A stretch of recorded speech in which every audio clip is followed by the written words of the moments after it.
அருளினன் மிகு கொடை வழிவினர் வழி வளமுடைய நம் கடம்பலை பெற்ற பழங்கினன் தென்கடம்பை திருக்கட கோயிலான் தன் கடன் நதியேனையும் தாங்குதல் என் கடன் பணி செய்து கிடப்பதே சமர சூர பன்மாவை தடிந்தவே குமரதாரினர் கோலம் மேவிய அமர கோவிலுக்கு அன்புடை தொண்டர்கள் அமரலோகமது ஆளுடையார்களே. எல்லாம் வல்ல எம்பெருமானின் திருவர்களாலும் ஆசிரியர் பெருமக்களின் குருவர்களாலும் இந்த சபையில் அடியேற்கும் பேசுவதற்கு ஒரு வாய்ப்பளித்த ஐயா அவர்களுக்கும் மற்றும் அடியார் பெருமக்களுக்கும் என்னுடைய நன்றியையும் வணக்கத்தையும் தெரிவித்துக் கொள்கிறேன். இன்று அடியேற்கு கொடுத்த நான் மேற்கொண்ட தலைப்பு இயற்பகை நாயனார். அடியார்கள் செயற்கரிய செயல்களை செய்தவர்கள், அதனால தான் அவர் பெரிய புராணம் என்று சொல்லப்படுகிறது. அவர் தேடும் ஆக்கமும் கெட்ட திரும்பினார் ஓடும் செம்பொன்னும் ஒக்கவே நோக்குவார் கூடும் அன்பினில் கும்பிடலே அன்றி வீடும் கேட்டார் விரலையும் விளங்கிறார். அப்படின்னா அவங்களுக்கு என்னது, செல்வமும் ஒண்ணுதான், வறுமையும் ஒண்ணுதான், தங்கமும் ஒண்ணுதான், ஓடும் ஒண்ணுதான். அவங்களுக்கு என்ன செய்வாங்க, அடியார் கூட்டத்தில் தான் இருக்குன்னு நினைப்பாங்க. அந்த வீட்டில் இருக்க வேண்டாம், இந்த அடியார் கூட்டத்தில் இருந்தா போதும் அப்படின்னு இருக்கிறவங்க தான் இந்த அடியார் பெருமக்கள். அவர்கள இப்ப நம்ம ரெண்டாவதாக பார்க்க போது நீலகண்ட நாயனார் பார்த்தோம். இப்ப இயற்பகை நாயனார். அவர் இயற்கை உலக இயல்பு மாறாக வாழ்ந்தவர். அதனால அவர் இயற்பகை நாயனார். இவர் காவிரி பூம்பட்டினத்தில் பிறந்தார். அந்த ஊர் வணிகத்துக்கு சிறந்தது. நகரத்தான் சொல்லிட்டு அந்த செட்டியார்கள்லாம் நிறைய பேர் இருப்பாங்க. அவங்க இறை வழிபாட்டு அவ்வளோ பெருசாக இருப்பாங்க. அந்த காலத்தில் எப்படி இருக்குமா, அவங்க வீடெல்லாம் வெட்டி கதவு போட்டுக்குவாங்க. அப்போ ஒருத்தர் சொன்னா, நம்ம ராஜா போய் அவங்க ராஜாவுக்கு இணையாக வாழ்வாங்க. அது ராஜா இவங்க என்ன இவங்க கதவெல்லாம் வெள்ளி கதவாக இருக்குது அப்படின்னு சொல்லுவாங்க. அதெல்லாம் எடுத்துக்கலீங்க, நம்ம இதில் தேக்கு மரத்தெலாம் நம்ம வச்சுருக்கோம், இவங்கெல்லாம் வெள்ளி கதவை போட்டிருக்காங்க அப்படின்னு சொல்லவும் ராஜா ஒரு அரணை போடுவார். அந்த வெள்ளி கதவுலாம் இன்னும் இருக்கக்கூடாது அப்படின்னு சொல்லிடுவாங்க. மறுநாள் பார்த்தா எல்லாருமே தங்க கதவு இருக்குமா. ஆனா பேசாமல் இருந்துக்கலாமே, ஏன்டா நீ அப்படி சொன்னக்கப்பா, எல்லாமே தங்க கதவை போட்டு வச்சுட்டாரு அப்படின்னு சொல்லுவாங்களாம். அவ்வளவு செல்வம் வாய்ந்தவர்கள் இந்த நகரத்தார் குடும்பத்தார். அவர்களை ஒருத்தர் தான் இந்த இயற்பகையார். இவர் அந்த ஊர்ல காவிரி பாய்தான். அந்த காவிரி கடலோட சேர்ற இடம் தான் அந்த காவிரி பூம்பட்டினம். இந்த கடல் அந்த கடல் அந்த நதி கடலையே புனிதமாக்குதான். அதே மாதிரி தான் இந்த நாயனார் எத்தனையோ பேருக்கு முக்தி கொடுக்க போறாரு அப்படிங்கிறது தான் இந்த கதவுல நம்ம பார்க்கணும். இந்த இயற்பகை நாயனார் அடியார்கள் கேட்டா எதுவுமே இல்லைன்னு சொல்ல மாட்டார். யார் என்ன கேட்டாலும் கொடுத்துவார். அவர் என்ன ஒரு கொள்கையில் இருக்காருன்னா, எல்லாமே இறைவனுடைய உடைமை, நமக்குன்னு எதுவுமே கிடையாது. அவர் கொடுத்தது தானே, அந்த உடம்பு முதற்கொண்டு இறைவன் தான் கொடுக்குறாரு. அதனால அந்த இறைவனுக்கு உரியது அடியார்களுக்கும் உரியது. அதனால யார் என்ன கேட்டாலும் உடனே இல்லைன்னு சொல்லாமலே கொடுத்துருவாங்க. அது இதுதான் அவரை. இது இல்லாமல் ஒரு மனைவியே கேட்டாருன்னா கொடுத்துருக்காங்கள, அது யாராவது நம்ம கொடுப்பாங்களா? மனைவியை கேட்டால் யாராவது கொடுப்பாங்களா? அப்படி இயற்கைக்கு மாறாக இருந்ததுனால அவர் இயற்பகை நாயனார் அப்படிங்கிறார். இவர்களுடைய கொடை திறத்தை உலகத்துக்கு அறிவிக்கிறதுக்காக சுவாமி ஒரு தூர்த்த வேடமும் அடியார் நேரத்திலே வர்றாராம். தூர்த்த வேடம்னா இந்த மைனம் சொல்லுவாங்களே, அது மாதிரி ஒரு ஜிப்பா போட்டுட்டு கழுத்தில் இது போட்டுட்டு பார்த்தாலே காவுகள் அப்படி இருப்பாரு.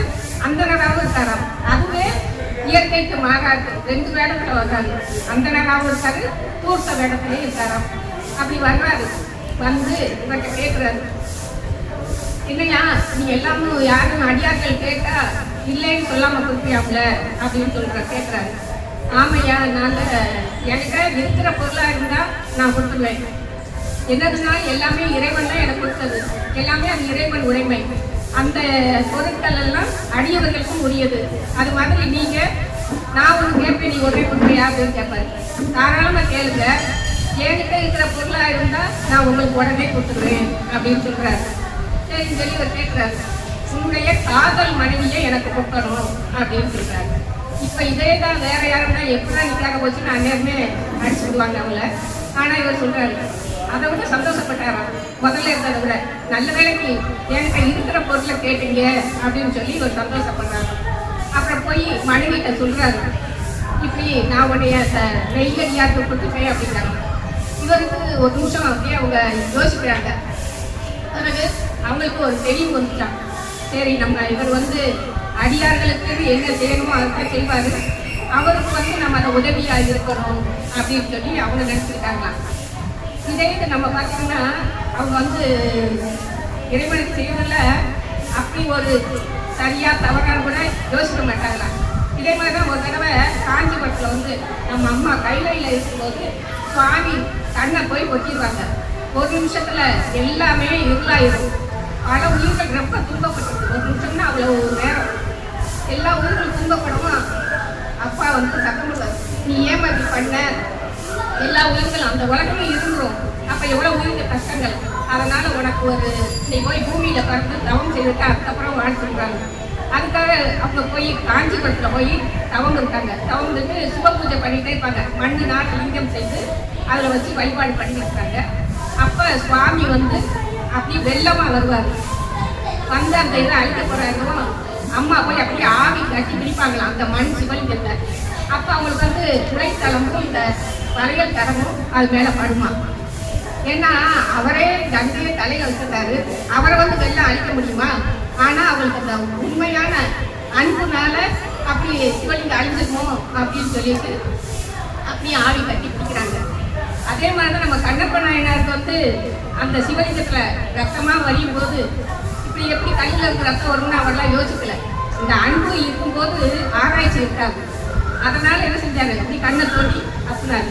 அது மாதிரி தான் இவர் இறைவனுக்கு என்ன செய்யணுமோ அதனால் அவர் யார் எதை கேட்டாலும் கொடுத்துருவாங்க. அதில் ஆராய்ச்சி பண்ணிக்கிட்டுலாம் இருக்க மாட்டார். இப்போ இவர் அவருக்கு கொடுக்குறாரு சொல்லவும் இவங்க சொந்தக்காரங்க அவங்க சொந்தக்காரங்க எல்லாம் வருவாங்கன்னு தெரியும். இவர் இப்போ கொடுத்துட்டாங்க. அவங்க வந்து உடனே இவரை வணங்கிட்டு அவர்கிட்ட போய் நின்னாங்களாம். ஏன்னா இப்போ வந்து இவருக்கு உடனே இல்லை, அவருக்கு உடனே ஆயிட்டாங்க. உடனே இவரும் எதிர்த்து நின்று வணங்கினாராம் மனைவியை. ஏன்னா அவருக்கு உடமையாக கொடுத்தோம், அதனால அவர் வேற ஒரு பொண்ணு அப்படின்னு சொல்லிட்டு. ஏன்னா கணவன் வந்து மனைவியை வணங்க மாட்டாங்க. ஆனால் இப்போ வேற ஒரு உடனே ஆயிட்டதுனால அவங்களும் வணங்குறாங்க. அப்புறம் கேட்குறாரு, இப்போ நான் என்ன செய்யணும் அப்படின்னு கேட்குறாரு. எனக்கு ஊர் எல்லையை வரை கொண்டு விடு, ஏன்னா உங்கள் சொந்தக்காரங்க அவங்க சொந்தக்காரங்களாம் வந்து கலாக்கா பண்ணுவாங்க, அதனால நீ கூட வந்து நான் இது நானே முதல்ல கேட்காம போயிட்டேனே அப்படின்னு சொல்லிட்டு போர் உடை அணிஞ்சிட்டு வருவாராம். கையில் பால் கேடயம் எல்லாத்தையும் எடுத்துட்டு வராங்க. அதே மாதிரி இவர் கூட்டிட்டு வர்றாரு. அவங்க 2 பேரையும் முன்னே போட விட்டுட்டு இவர் பின்னாடி வர்றாரு. அப்போ அவங்க சொந்தக்காரங்க எல்லாரும் வருவாங்க. இவன் என்ன பைத்தியமா, இப்படி மனைவியை கொடுத்த கண்டுக்கா எப்படியாச்சும் அப்படின்னு சொல்லி அவன் மேலே பழி வரக்கூடாதுக்காக அவங்க சொந்தக்காரங்க வந்து அவரை மறுக்கிறாங்க. அவன் தான் அறிவில்லாமல் கொடுத்தாங்கன்னா நீ எப்படி கூட்டு போச்சுன்னு சொல்லிட்டு சுவாமியை போய் அடிக்க போகிறாங்க. உடனே அவர் பயந்தவனாக நடிக்கிறார். உடனே இவங்க அம்மா சொல்கிறாங்க, இறைவனே அவங்களுக்கு தெரியுது வந்திருக்கிறது சுவாமி தான் அப்படின்னு சொல்லிட்டு, இறைவா நீங்கள் அஞ்ச வேண்டாம், இயற்பகை வெல்லும் அப்படின்னு சொல்லுவாங்க. சொல்லி அதை மாதிரி அவர் எல்லாரையும் போகலான்னு சொல்லி எதுக்கு வந்தவங்களை கூட வெட்டி சாச்சிடுறாரு. யாருக்கும் பார்க்கல. அவங்க சொந்தக்காரங்க சரி இவங்களுக்கு சொந்தக்காரங்க சரி அவளையும் வச்சு நிறுத்திட்டாரு. பிறகு ஊர் எல்லாம் வரைக்கும் கொண்டு வந்து விடுறாரு. நிறுத்திட்டு அவர் பாட்டு திரும்பி வந்துடுறாரு. அப்போ அவர் நினைக்கிறாரு, என்னடா இப்படி மனைவியை விட்டுட்டானே போகிறானே, ஒரு நிமிஷமாக திரும்பி பார்க்குறானா அப்படின்னு சொல்லி சாமியே நினைக்கிறாரா. இப்படி போகிறானே அப்படின்னு சொல்லிட்டு பழைய அவனை வர வைக்கிறதுக்காக இயற்பகை ஓலம் ஓலம்னு கற்றுவாராம். ஓலம்னா அபயம் அர்த்தம், என்னை காப்பாற்றுங்கிற மாதிரி. உடனே இவர் பார்ப்பாராம், ஐயோ இன்னும் வேற யாரும் வந்துட்டாங்களோ அப்படின்னு சொல்லி திரும்பி ஓடி வர்றாருதான். அங்கே வந்து பார்த்தா அந்த அம்மா மட்டும் இருக்காங்க, சுவாமியை காணும். அப்புறம் பார்த்தா சாமி அம்பாளோட இந்த ரிஷப வாகனத்தில் அவருக்கு காட்சி கொடுக்குறாங்க. கொடுத்து நீ இந்த உலகத்திலே சத்தியமாக ஒரு இயற்கைக்கு மாறாக இருந்தவன் சொல்லி அவங்க 2 பேருக்கும் சுவாமி வந்து முக்தி கொடுத்தாங்க. இந்த கதை வந்து இவ்வளவுதான். இந்த இயற்பொழி நாயனார் வரலாறு வந்து இவ்வளவு சின்ன கதை தான். இப்போ நம்ம அன்னைக்கு திருவிளையாடல் புராணம் பார்த்தோம். இதில் அதே மாதிரி அதுக்கு அடுத்ததை பார்த்தோம். இவர் அம்பாளுக்கு இந்த மீனாட்சி அம்மாள் வந்து எப்படி அங்கே பிறந்தாங்கிறதுக்காண்டி நம்ம ஒரு வரலாறு பார்ப்போம். ஒரு தடவை ஒரு பொண்ணு விஸ்வாவதின்னு இருப்பாள். அவன் வந்து தேவலோகத்தில் விஸ்வாவன் அப்படிங்கிறவனுக்கு மகளாக வாழ்றா. அவள் வந்து எப்பயுமே அம்பிகையை தான் கும்பிடுவாள். அப்போ அவள் கேட்குறா, நான் பூமியில் போய் எங்கே போய் வழிபடலாம் அப்படின்னு கேட்குறான். அது கேட்டால் நீ மதுரையில் போய் வழிபட்டால் தான் நல்ல அந்த தலம், அதில் போனால் உனக்கு நல்ல அம்பாள் வரம் கொடுப்பாங்க அப்படின்னு அவங்க அப்பா சொல்கிறாரு. அந்த மாதிரி இவங்க வந்து ஒரு தை மாதத்தில் வர்றாங்க. ஒரு மாதம் ஒவ்வொரு 2 நேரம் சாப்பிடுவாங்களாம். மறு மாதம் 1 நேரம் சாப்பிடுவாங்களாம். ஒரு மாதம் தண்ணி மட்டும் கொடுத்தாங்களாம். ஒரு மாதம் அப்படியே உண்ணாவிரதம் இருப்பாங்களாம். இப்படியே 1 வருஷம் இருந்திருக்காங்க. அப்புறம் அடுத்த தையில் அம்மா வந்து ஒரு 3 வயசு பண்ணி அவங்களுக்கு காட்சி கொடுக்குறாங்க. உடனே ஒரு சந்தோஷம்.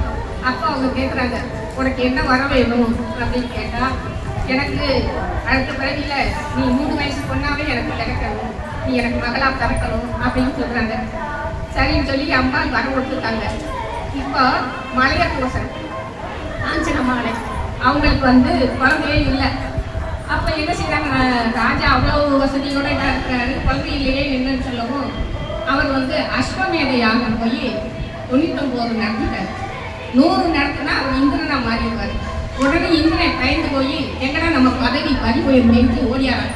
ஏன்பா உனக்கு வந்து குழந்தை தானே வேணும், அதுக்கு ஏன் இந்த யாகத்தை நடத்துகிற, புத்திர காமிஷ்ட யாகம் அப்படின்னு இருக்கு, அதைத்தான் நடத்தணும், நீ போய் அஸ்வமேத யாகத்தை நடத்துகிறேன்னு சொல்லவும் பழையபடி அவர் புத்திர காமிஷ்ட யாகத்தை பண்ணுறாரு. அப்போ அந்த யாகத்திலேருந்து 3 வயசு குழந்தை அம்பாள் அவள் அழகாக வர்றாங்களாம். அதில் முத்து மாலை கொண்ட எல்லாமே வர்றாங்க. ஆனால் 3 கணங்கள். உடனே எனக்கு ராஜாவுக்கு ரொம்ப வருத்தம். நானே ஒரு வாரிசு வேணும்னு சொல்லிட்டு யாகம் பண்ணால் பையன் தான் கிடைக்கல, அதுவும் இப்போ ஒரு பெண் குழந்தை வந்திருக்கு, அதுவும் 3 கணக்கோட இருக்கு, பார்க்குறவங்க சிரிப்பாங்களே அப்படின்னு சொல்லி வருத்தப்படுறாங்க. அப்போ ஒரு அசதிகள் கேட்குது, நீ ஒன்றும் கவலைப்படாத, அந்த குழந்தைய நீ பையன் மாதிரி வள, அவளுக்கு எல்லா கலைகளும் சொல்லிக் கொடுத்து அவனை அரசியாக்கி அவளுக்கு எப்போ திருமணம் ஏற்பாடு பண்ணுறியோ அப்போ அந்த மாப்பிள்ளையை பார்த்தான்னா அவளுக்கு அந்த 3வது தரம் மறைச்சிடும் அப்படின்னு சொல்லிட்டாரு. உடனே ராஜாவுக்கு சந்தோஷம். ஊரில் கூட்டிகிட்டு வந்து எல்லாத்தையும் பொண்ணு பொருளும் அள்ளி கொடுக்குறாரு. சிறையில் இருந்தவங்களெல்லாம் விடுவிச்சிருக்காங்க. அப்படியே பெரிய கொண்டாட்டமாக கொண்டாடுறாரு. அதே மாதிரி அம்பாளுக்கு 64 கலைகளும் சொல்லி கொடுக்குறாங்க.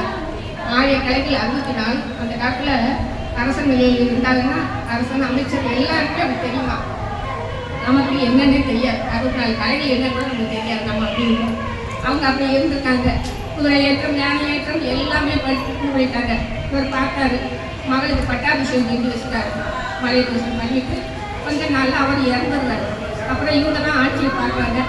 இப்போ அவங்க அம்மாவுக்கு காஞ்சன மாலைக்கு கவலை, நம்ம பிள்ளைக்கு எப்படியாவது கல்யாணம் முடிக்கணுமே அப்படின்னு சொல்லி கேட்குறாங்க. அப்போ சொல்கிறாங்க, ஒன்றும் அவசரப்படாமல் அது நடக்கிற நேரத்தில் நடக்கும், நான் ஒவ்வொரு ஊர்லேயும் போய் நான் பூஜை பண்ணிட்டு வரேன்னு சொல்லிட்டு அம்பாள் கிளம்பி அப்படி வராங்க. அவங்களுக்கு அமைச்சர் வந்து சுமதிக்கிறவங்க, அவரை கூட்டிட்டு எல்லா பக்கமும் போய் ஜெயிச்சுட்டு வராங்க. கீழே சில பாட்டியருக்கு எல்லாத்தையுமே ஜெயிச்சுட்டு அப்படியே மேலே இந்திரனுக்கு போகிறாங்க. இந்திரன் அம்பாளை பார்த்து பயந்து போய் அவர் வர முன்னாடியே அவருக்கு சங்க நிதி, பரிம நிதி எல்லாத்தையும் அவரே கொண்டாந்து கொடுத்துருவாங்க. நான் உங்களோட போட்டி பழக்கலாமா அப்படின்னு சொல்லிட்டு அப்படி ஒவ்வொரு லவமாக பண்ணிட்டு கடைசியில் கைலாயத்துக்கு போகிறாரு.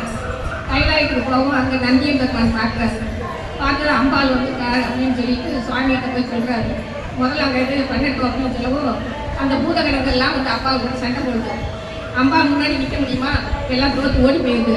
போய் சுவாமிகிட்ட சொல்லவும் சுவாமி வரவும் அம்பாளை பார்க்குறாரு. பார்க்கவும் இவங்களுக்கு 3வது கணம் மறந்துச்சு. உடனே இவங்களுக்கு ஒரு கட்டம் வந்துடுச்சு. அப்போ தான் அந்த குமரி சொல்கிறாரு, அம்மா நீங்கள் இவரை தான் கல்யாணம் பண்ணி போகிறீங்க அப்படின்னு சொல்லவும் சுவாமி வந்து பேசுகிறாரு. நீ எப்போ திக்விஜயம் போனியோ அப்போ இருந்தே நான் குமரியை தான் வந்துருக்கேன். நீ மதுரைக்கு போங்க, அடுத்த திங்கட்கிழமை வந்து நான் திருமணம் ஏற்பாடு பண்ணேன் அப்படின்னு சொல்லியிருக்கிறாரு. அதே மாதிரி அங்கே எல்லாமே திருமண ஏற்பாடுகள் நடக்குது. இங்கே சுவாமிக்கு குபேரன் தான் அலங்காரம் பண்ணுறாங்க, அவருக்கு நண்பர் அவர் குபேரன். அப்புறம் திருமாலும் பிரம்மாவும் ஆளுக்கு ஒரு பக்கம் கையெழுத்து இப்படி கூட்டிகிட்டு வராங்க. இந்த குண்டோதரன் இருக்கானே அவன் குடம் பிடிச்சி வருவான், அவன் குச்சி குடம் பிடிச்சி வர்றாங்க எங்கள் கைலாயத்துலேருந்து மதுரை வரைக்கும். இப்போ எல்லாரும் வர்றாங்க. அதே மாதிரி இங்கே லட்சுமியும் சரஸ்வதியும் அம்பாளுக்கு அலங்காரம் பண்ணி அப்புறம் திருமால் வந்து அவங்களுக்கு பாணிக்கட்டம் பண்ணி 2 பேருக்கும் திருமணம் முடிஞ்சிருக்கு. அப்போ வந்து எல்லாரும் திருமணத்தை தான் பார்த்துருக்காங்க, சாப்பிட்றதுக்கு ஆளே இல்லையா. அப்போ சொல்கிறாரு, நாங்கள் எல்லாரும் 33 கோடி தேவர்கள் வருவான்னு சொன்னீங்க, அப்படியே நிறைய ஆக்கி போட்டு அப்படியே கிடக்குது அப்படிங்கிறாங்க. அப்போ வந்து பதஞ்சலியும் இவரும் வியாக்கிரபாதரும் 2 பேரும் இருக்காங்க. வாங்க சாப்பிட வாங்கினா, இல்லை சுவாமி நடக்கிறத பார்த்து தான் நாங்கள் சாப்பிடுவோம் அப்படிம்பாங்க அவங்க. உடனே சாமி சொல்லுவார், நீங்கள் தில்லைக்காண்டி அக்காவை போக வேண்டாம், நான் உங்களுக்காக இங்கே ஆடுறேன்னு சொல்லி அந்த காலத்தில் சுவாமி எல்லாரும் இப்போ என்ன செய்வாங்க, ஒரு நேரம் கொஞ்ச நாளைக்கு முன்னாடி நான் எங்கள் கல்யாணம் தப்பெல்லாம் நாங்கள் உட்காந்துருப்போம், யாரும் பிள்ளைகளை வந்து ஆடுவாங்க. இப்போ பொண்ணு மாப்பிள்ளையே ஆடிட்டு அப்போ சாமி முதலே ஆடினாராம். அவர் ஆடிட்டு வந்து அவர் ஆடிட்டு அவங்க வியாக்கிரபாதம் பதஞ்சலி போய் தரும் சாப்பிட்றாங்க. அதுக்கப்புறம் வந்து சமையல் நிறைய கிடக்குன்னு சொல்லிட்டு அம்பாட்ட வந்து சொல்கிறாங்க. அம்பா வந்து சாமிக்கு சொல்கிறார், சாமி இங்கே உங்கள் 33 கோடி தேவர்கள் வருவார் சொன்னீங்க, அப்படியே மலைமலையாக சோறு அகலியாக சாம்பார் ரசம்லாம் கிடக்கு, இதெல்லாம் நாங்கள் என்ன செய்யறது, எப்படி தாலி பண்ணுறது அப்படின்னு சொல்லுவாங்க. அப்போ சாமி சொல்லுவார், இந்த ஒரு புத்தகம் இருக்கான், இவனை முதல்ல கூட்டிகிட்டு போங்க, அவனுக்கு போய் சாப்பாடு போடுங்க, அதுக்கப்புறம் நான் இன்னும் வெள்ளப்பட அனுப்புகிறேன் அப்படின்னு சொல்லவும் அவனை கூட்டிகிட்டு வர்றாங்க. உள்ளே வர்றான், நேராக சாப்பாட்டுக்கு கூட கொண்டு போயான், நேராக கிச்சனுக்கே கொடுத்துட்டாங்களாம். அடுப்படிக்கு போகிறவங்க அங்கே போய் சாப்பாட்டை கையை தான் வச்சு பார்த்து வச்சான், அவ்வளோ காணாம போயிட்டான். அவ்வளோத்தையும் சாப்பிட்டான். அது பக்கத்தில் நாங்கள் இருக்கிற அரிசி காய்கறி எல்லாத்தையும் தூக்கி சாப்பிட்டான். சாப்பிட்டுட்டு அண்டா கூட எல்லாத்தையும் முடிஞ்சிட்டானா. இங்கே இருக்கிற அந்த வேலை பார்த்த பொம்பளையும் அதிகம் நம்மளே கூட முடிஞ்சுன்னு வந்துட்டாரு, ஓடி வச்சுக்கணும். அதுக்கப்புறமும் இன்னும் பசி எப்படி வர்றான். அவன் வாழ்க்கையில வடவாழ்க்கைக்கு ஒரு பசி உண்டாயிடுச்சு. இப்போ வந்து சுவாமிக்கு சொல்கிறார், சாமி அப்போ கேட்குற என்னம்மா சாப்பிட்டானே அப்படின்னா இன்னும் 2 பேரும் அனுப்புவான்னு கேட்டான். கேட்டா சாமி அவளுக்கு எங்களால் கொடுக்க முடியல, இன்னும் பசிக்கிறான்னு சொல்லவும் சாமி கிட்ட வந்து அவன் பேசுகிறான், சாமி நான் அடுத்தவங்களை பார்க்க வச்சு சாப்பிட்டேன் போல, அதனால இப்படி பசி வந்துச்சு. நம்ம என்னமா சாப்பிட்டோம்னா பக்கத்தில் ஒரு ஆள் இருந்தாங்கன்னா நம்ம கொடுத்து தான் சாப்பிடணும், இல்லைன்னா நமக்கு அந்த பசி நோய் அப்போ வந்துடும். அதனால நான் சாப்பிட்டேன் போல சாமி, அதனால எனக்கு பசி அடங்க மாட்டேங்குது அப்படின்னு சொல்கிறாரு. அப்போ சுவாமி சொல்கிறாரு, அன்னபூமியை கூப்பிட்றாரு. அப்போ 4 புளி அன்னப்புளி வருவான், தயிர் சாதம், அதை அப்படியே பொங்கி வருவான். அதை சாப்பிடவும் இந்த பசி அடங்கிடுச்சு. அதை சின்ன பிள்ளைக்கு எருமாதிரி சாப்பிட்றது தயிர் சோறு கொடுத்தா அது நல்லா இருக்கும். அது உடனே செஞ்சிட்டோமா தயிர் நிறைஞ்சிடும், அப்படியே அந்த தயிர் சோறு கொடுத்தாரு. அப்படினால பழையபடி தாகம் இவ்வளோ சாப்பிட்டாங்க, தாகம் எவ்வளோ தாகம் இருக்கும். அங்கே இருக்கிற ஆறு குளம் எல்லாத்தையும் போய் குடிச்சு காலி பண்ணிட்டான். அதுக்கு மேலே தண்ணிக்கு என்ன செய்யறது அப்படின்னு கேட்கும்போது சுவாமி வந்து கடமையில் இருக்கிற கங்கையை கூப்பிட்டாங்க, நீ வாமா வந்து இவருக்கு தாகத்தை தீர்க்கணும் அப்படின்னு சொல்லவும், நான் ஏற்கனவே பகிரவனுக்காக பூமிக்கு வந்தேன். அப்போ வந்து நான் இப்போ கங்கையை இருக்கிறதுனால என் பாவங்கள் தான் தீரும் என்னென்ன குளிக்கிறவங்களுக்கு. ஆனால் இப்போ நான் இங்கே மதுரையில் வரும்போது என்னை குளிக்கிறவங்க என்னை குடிக்கிறவங்க எல்லாத்துக்கும் ஞானமும் கிடைக்கணும் முக்தியும் கிடைக்கணும் அப்படின்னு சொல்ல, சரி தர்றேன்னு சொல்லிவிட்டா அந்த கங்கை வருவாளாம். அவ தான் வயசையாக வர்றா. வரவும் சுவாமி என்ற குண்டோதரே அப்படியே நல்ல ராசை படுத்துட்டு அப்படியே தண்ணி வெளியே வேஸ்ட்டாக போகக்கூடாதுன்னு சொல்லிட்டு அப்படியே அவனுக்கு குடிச்சானான். அதுக்கப்புறம் தான் அவனுக்கு தாகம் தீர்ந்துச்சான். இப்போ அந்த கல்யாணத்துக்கு வந்த ஒரு கௌசிக முனிவர் இருக்காரு, அவர் போய் இவங்களை பார்க்குற காஞ்சன மாறிய.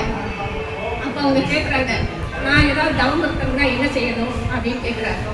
அப்போ அவங்க சொல்கிறாங்க, 3 வகை பண்ணலாம், வாக்கால காயத்தால் பணத்தால் 3 பண்ணலாம், ஆனால் அதை தீர்த்தம் மாட்டுறது நல்லது அப்படிங்கிறாரு.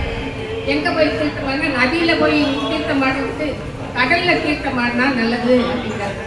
நான் ஒரு பெண்ணாக்க தனியாக எப்படி நான் எங்கே போவேன் அப்படின்னு சொல்லவும் மீனாட்சி அம்பாட்ட சாமிகிட்ட சொல்கிறாங்க. அவங்க சொல்கிறாங்க, அவங்க எதுக்கு வெளியே போகணும், நான் கடலை இங்கே கொண்டு வந்துடுறேன், அது ஒரு கடல் இல்லை 7 கடல் அவளுக்காண்டி மாமியாருக்காக சாமி கொண்டு வர்றாரு. அந்த 7 கடல்ல குளிக்கணும்னா அதுக்கு என்ன முறைகள் இருக்கா அப்படின்னு கேட்டா, ஒன்று கணவனோட குளிக்கணும், இல்லைன்னா மகனோட கையை பிடிச்சிட்டு முங்கணும், இல்லைன்னா மாடோட கண்ணுக்குட்டியோட மாலை பிடிச்சிட்டு முங்கணுமா. இப்போ அந்த அம்மா அழுகுறாங்க, எனக்கு கணவனும் இல்லை மகனும் இல்லை, அப்போ நான் கண்ணுக்குட்டி வாழை பிடிச்சிட்டு தான் முங்கணும் போல அப்படின்னு சொல்லவும் சுவாமி சொல்றாரு. அந்த மலையதோஷம் இந்திரன் கிட்ட பேசிக்கிட்டாரா, சந்தோஷமா அங்கே பேசிக்கிட்டாரு. ஏன்னா அவர் நிறைய புண்ணியங்கள் செய்தவர். அவர் அங்கே உட்காந்துருக்கும் போதே அப்படியே கீழே வந்துட்டாங்க பூமிக்கு வந்து, நீ அம்பாள் காஞ்சனமாலையோட போய் வீடா இருக்க அப்படின்னு சொல்லி அவரே இங்கே வர வச்சுட்டார் சுவாமி. அப்போ 2 பேரும் போய் அந்த 7 கடலில் முங்குறாங்க. முங்கி எந்திரிக்கும் போது பார்த்தா அவங்களுமே சொக்கரும் மீனாட்சி மாதிரி அவங்க ஆயிட்டாங்களாம். அவங்களுடைய சாபம் இவங்களுக்கு கிடைச்சிருக்கு. அப்படியே கிடைச்சி அவங்க மேலே போயிட்டாங்க. இங்கே சுவாமி அந்த மலையதோஷம் காஞ்சனமா மாதிரி இருந்து அவங்க ஆட்சி செஞ்சுருக்காங்க. அடுத்த வாரம் சிற்றம்பலம். வான்முறை கொளாது பெய்க, மல்வளம் சுரக்க, மன்னன் போர்முறை அரசு செய்க, தான்மறை அறங்கள் ஓங்க, நற்றவம் வேள்வி மல்க, மேன்மைகள் சைவ நீதி விளங்குக உலகமெல்லாம். மேன்மைகள் சைவ நீதி விளங்குக உலகமெல்லாம். பார்வதி பதையே என்னாடுடைய சிவனே போற்றி, எந்நாட்டவர்க்கும் இறைவா போற்றி, ஏகம்பத்துறை எந்தாய் போற்றி, பெண்ணொரு ஆனாய் போற்றி, பகாத்துறை மேடிய பரமே போற்றி, மேடிய சிவ